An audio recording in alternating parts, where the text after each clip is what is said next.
Hey everyone! This year the East region is going to be rolling out a new tool to help your teams transition from year to year, to give information to the new team. And so just to help smooth that process over, I want to make this video to go through some of the technical things within the document that you guys are going to be filling out. So this is the document. It's called the Missionary Annual Transfer Template. And first off, anytime you see an asterisk, that is going to basically give you some more information about what it is that we're looking for. It's meant to lessen any confusion. So if you just take your cursor and hover over it, a little box will pop up and it will tell you a little bit more about what we're looking for. So be sure to just hover over these different asterisks that you find throughout the document. The next thing, so the first thing you're going to be doing is filling out information about Bible studies. And with these tables, if you need more space, what you're going to do is left-click in the bottom left cell, right-click, you'll come down to Insert, and then you'll go down to Insert Rows below and click, and it adds it. The same thing happens over here, or really for any of the tables that we're working with within the document. The next thing is going to be discipleship. So here you're going to actually write out what your chain is going to look like next year, whether you're leaving, and also keeping in mind all the students that are graduating or are leaving. And so in order to work with this, what you do is just click there, and this pane, this text pane should come up.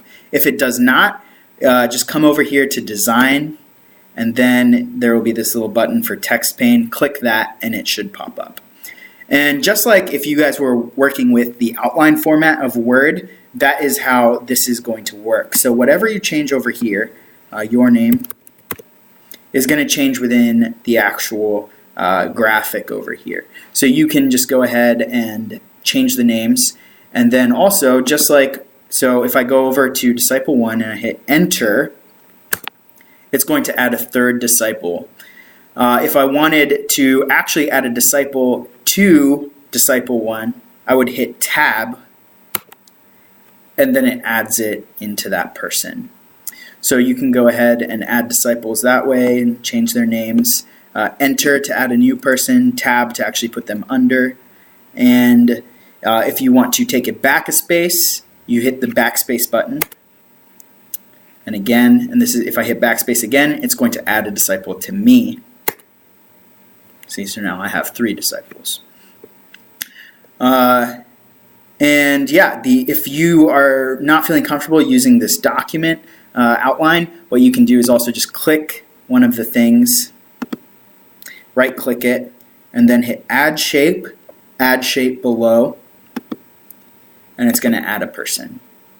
You can do it, and then you can just click in there and type a name. So that should be pretty straightforward as well.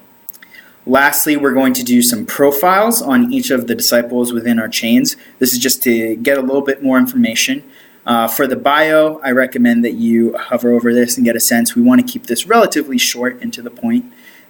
These, you're going to have different places to enter information about each person. This is going to be the discipleship roadmap, and there's a drop-down that you can pick where they are on the discipleship roadmap. And then fill out the rest of this information. If you want to change the picture or add a picture, click the picture that's already there. You can see Mark Joseph over here or right over here with the default one. Right-click and click Change Picture, and you'll be able to choose something from your actual file. Actually, before you even start changing things, what I would recommend is figuring out how many students in discipleship you actually have, and then making as many pages for all of them. And the way you'll do that is coming down to this page.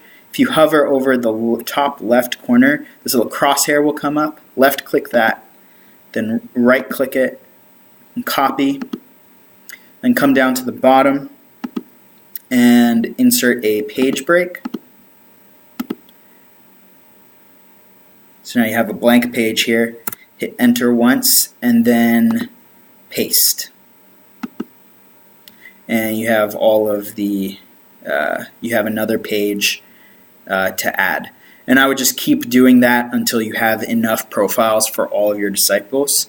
And then if you have an odd number, you'll just have one little extra thing. That's fine. You will also do that for key leaders out here.